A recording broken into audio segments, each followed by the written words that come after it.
The State Museum of Applied Arts and History of Handicrafts is located in a historic mansion, the so-called Polovtsev's house, which itself is a unique artistic object of Tashkent. The history of this museum is closely connected with the names of famous folk masters from Uzbekistan, as well as with the names of the Russian diplomat, orientalist, and a collector Alexander Polovtsev and his secretary Mikhail Andreev. Before we talk about his unique collection, let us go back to 1896.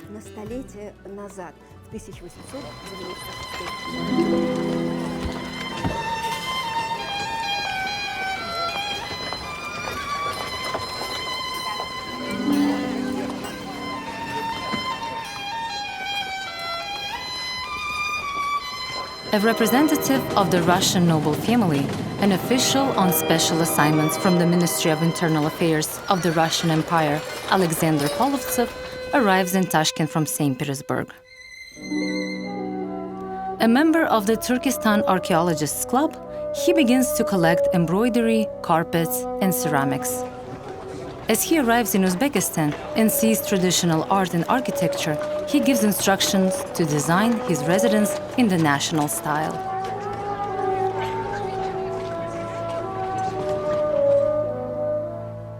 He entrusts this work to his secretary, Mikhail Andreev, a well-known expert in ethnography and history of the region in Tashkent.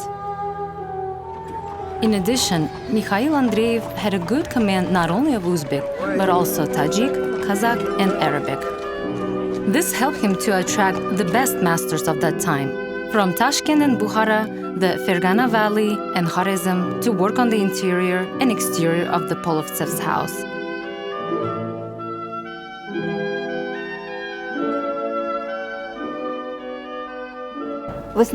Monumental doors decorated with magnificent carvings, made of the solid wood of plane trees, lead to the main hall, the mehmonkhana of the mansion.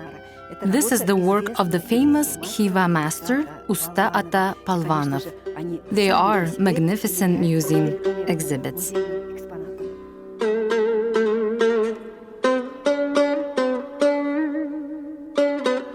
The wood painting works were supervised by Tashkent master Usto Alimjan Kasimjanov. Usto Rauf from Uretube and Usto Hasan from Bukhara worked under his leadership. Decorating the mehmonkhana, the masters adhered to the traditional techniques, which they used to decorate the interiors of rich houses. Most of the wall surface is divided into exquisite panels and niches. They are decorated with paintings and ganj carvings by famous masters, Usto Tashpolat Arslankulov, and the Bukhara master who became a classic of art during his lifetime, Usto Shirin Muradov. The lower part of the interior of the mehmonkhana consists of mosaics made by Rishtan ceramicists.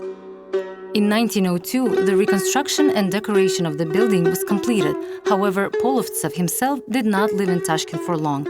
In 1906, he was assigned to Bombay and left Central Asia forever. Up until 1910, his relatives continued to live in this house, and then the house was resold more than once. The Museum of Applied Arts and History of Handicrafts is a museum with a complicated history. During World War I in 1916, Austrian prisoners of war exiled to Tashkent and were housed there. In the 1930s, the building became an orphanage, then a pedagogical college, and a school of factory training. And only in 1937, by a special decree of the government, a museum of handicrafts was opened here. The museum's collections were constantly growing through addition of works of art, artifacts from previous centuries, embroidery, jewelry, carpets, and works by modern masters of decorative and applied art.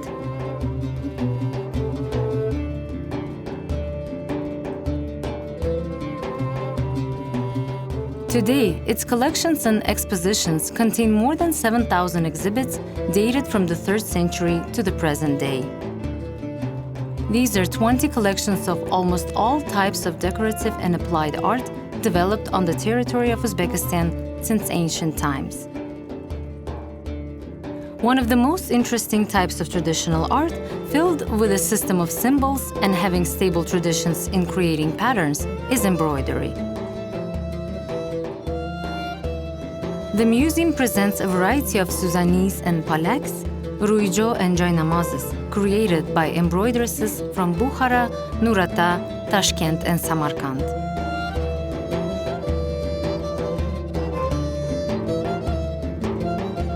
Embroidery patterns were given special magical significance.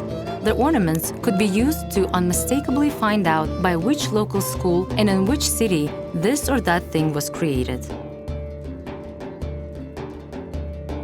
Bukharan embroidery was distinguished by the elegance of floral and plant ornaments. This Suzani was created in the 19th century. 19th century Suzanis from Nurata are embroidered with the same elegant pattern in the Basma technique.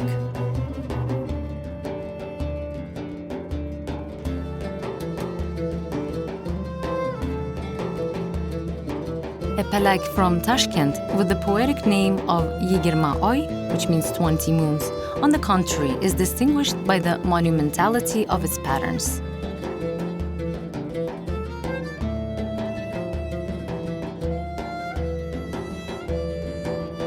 Colorful, large-scale contrasting patterns are traditional for Samarkand and Jizakh Suzani made in the early 20th century.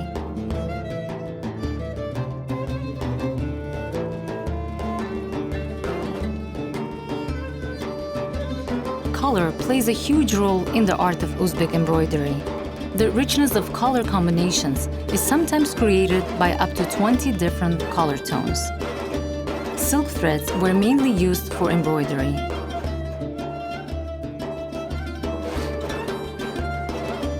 In the museum's collection, there are also designers' embroideries. They date back to the middle of the 20th century.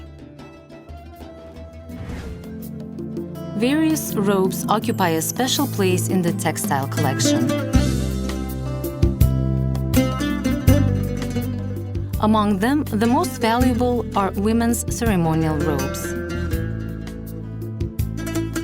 In Tashkent, they were called mursak, in Khwarezm misak, in Samarkand and Fergana munisak.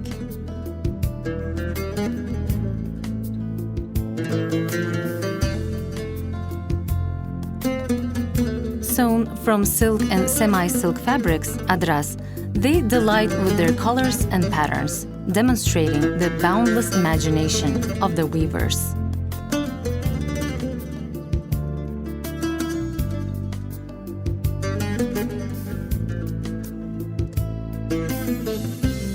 Once, silk fabrics were transported by caravans from China, but already, since the 6th century, silkworm cocoons were cultivated in the Fergana Valley. And after a while, Uzbek fabrics began to be exported to Egypt and Greece, Byzantium, and Russia. The collection includes robes dated to the second half of the 19th, early 20th centuries. The museum boasts a significant collection of carpets and carpet-like items. The earliest of them are dated to the 19th, early 20th centuries. The largest markets for carpet products were the famous bazaars in Bukhara and Samarkand, Andijan and Khiva.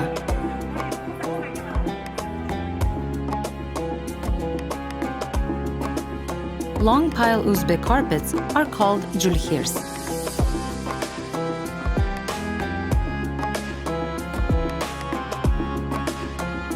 Short pile carpets are called gilams.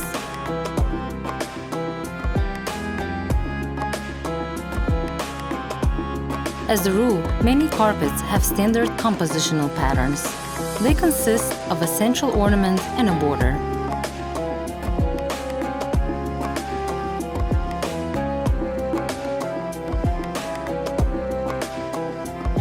However, the carpet decor is full of ancient protective symbols. Several new expositions have been created, including in the embroidery, manual embroidery, and machine embroidery halls, carpet hall. Modern QR codes have already been installed so that museum visitors can study the history of an exhibit in more detail by pointing their mobile phone at a certain QR code and find out when this or that exhibit was purchased and manufactured.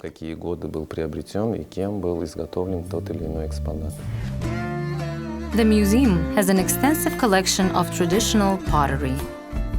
By the 19th century, 3 main schools of ceramics had formed on the territory of the Uzbek Khanate, each of which was popular for its famous centers.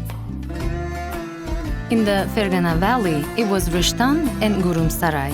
In Bukhara and Samarkand, Gijduvan and Shahrisabz. Of particular interest is the ceramics of the Khwarezm school, which has preserved its unique ancient forms to this day.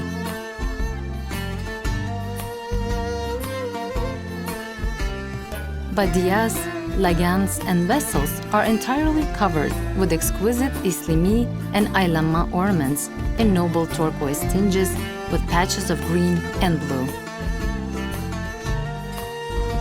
Khiva masters Usta Atajanov, Usta Rahimberdi Machanov carefully cultivated traditional ceramic motifs and forms in their works.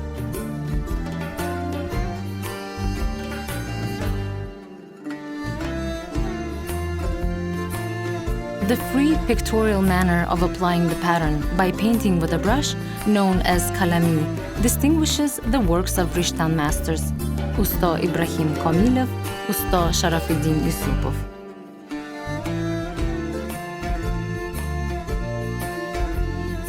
Covered with bright blue ishkar glaze, Rishtan ceramics have been incredibly popular since the 14th century. Masters from those distant times tried to unravel the secrets of Chinese porcelain with blue and white painting. Semi-faience items called chinni began to be produced from local clay. And although by the middle of the 20th century, many secrets of blue ceramics had been lost, the Rishtan masters revived the ancient technologies of making ishkar glaze. Smoky, bluish-green, and blue colors are also characteristic of ceramics by Gurum Saray masters. Hakim Satimov's khurmacha was created in the middle of the 20th century. Traditional patterns decorate lagans created by Shahrisabz masters Usto Ahad Muzaffarov and Turdi Ali Rustamov.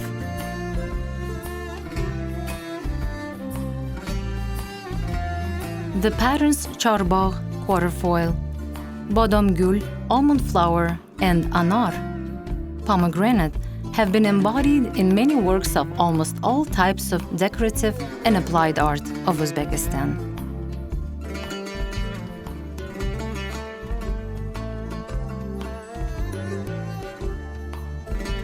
A special place in the museum's collection is occupied by ceramics created in Gijduvan. It is one of the oldest centers of ceramic art, located 40 kilometers from Bukhara. One of the famous masters in the 5th generation was Usta Ubaidullah Narzulayev. A student of Usta Usman Umarov, he created his own school.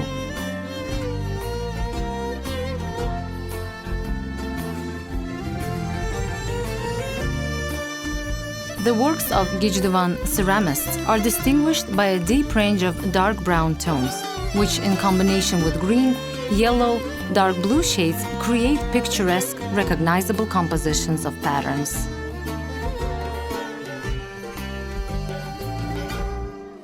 This is a whole encyclopedia for masters. There is a lot to learn here. For example, Gurum Saray, Rishtan masters, Samarkand, Urgud masters, Umarkul, Jumarkulov. This gives a lot to the younger generation. One of the ancient types of applied art of Uzbekistan is embossing. Taurutics in the museum is represented by various objects, mainly from the 19th century. These are jugs, aftoba, koza, choy dish, dashui, and kumgans.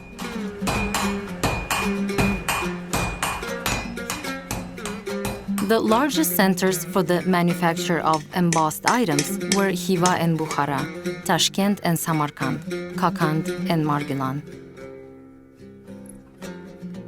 The local features of these centers were manifested both in the form and in the ornamental decoration of the products.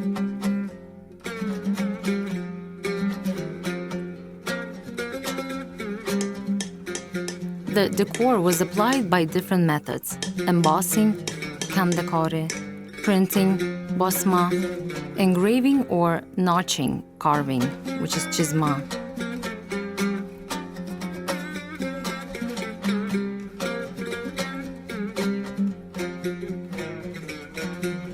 In their work, embossers use both plant and geometric ornaments. Sometimes there are also animalistic motifs. Surprisingly, many traditional patterns are based on architectural concepts. For example, risht, bricks, mihrab, niche in the central part of the mosque, zanjir, chain. Zoomorphic motifs, which are mainly used in handles on the tops of lids, also have specific names.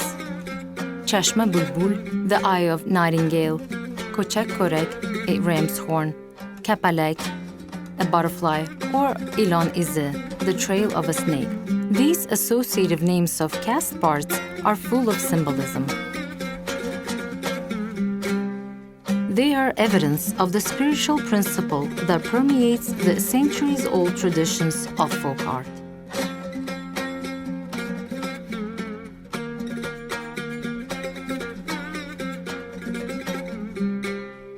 The museum also has works created by masters of the 20th century. The museum's true pride are the works of the hereditary master Mahmoud Madaliyev and his son Masoud Madaliyev from Margilan. There is an inextricable link between the past and the present, because even today's masters that come to our museum continue to be inspired by the works of the masters of the 19th century. The most valuable collection of the museum is the collection of jewelry art.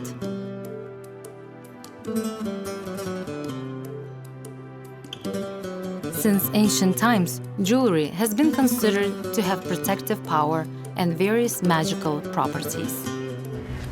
However, they have always been evidence of the social status of the owner. In the 19th century, the largest centers of this exquisite craft were Khwarezm, Bukhara, Tashkent, and Karakalpakstan. Each of the jewelry schools was distinguished by its unique decor.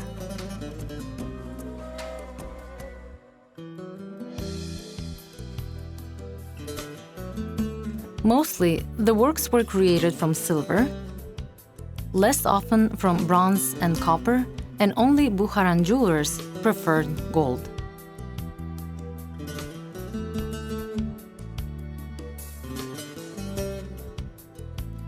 Monumental, richly decorated and filigree Khwarezm jewelry, koshtumars and zulfs.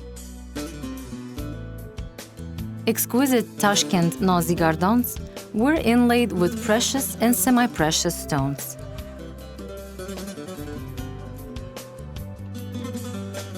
The most popular were corals,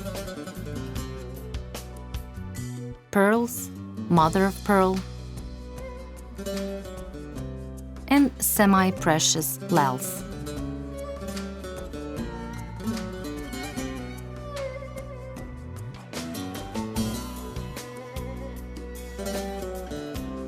Karakalpak jewelry is characterized by conciseness, rigor, and large size. According to legend, this is connected with the way of life of the ancient steppe warriors, Amazons. Karakalpak paired bracelets, bileuzuk, decorated with carnelian, are practically prototypes of armor that protected the hands from the wrist to the middle of the elbow. Many of the exhibits that the museum keeps are genuine masterpieces of Uzbek national art.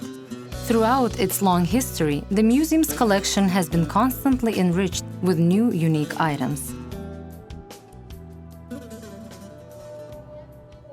In this regard, it is necessary to mention a series of decorative lagans created in the 1970s by the people's artist of Uzbekistan, Professor Chingiz Akhmarov.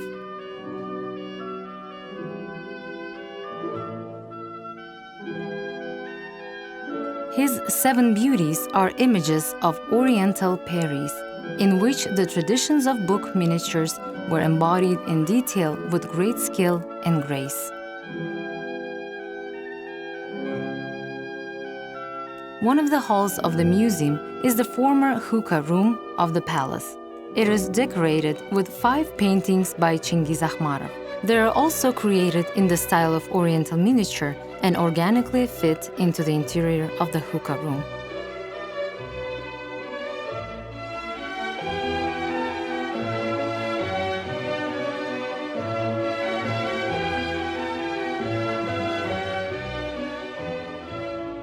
Of course, this is a big school, and I think this museum is very unique. Even the president of Uzbekistan himself pays great attention to the preservation and popularization of the cultural legacy of Uzbekistan. A lot of important ideas have been put forward in this field. Our museum also tries to keep up with the times. And of course, we have our own development strategy, which includes preserving the museum's collections and their transfer to the future generation intact and studying the museum's objects. Будущему поколению в целостности и сохранности. Это и изучение музейных предметов.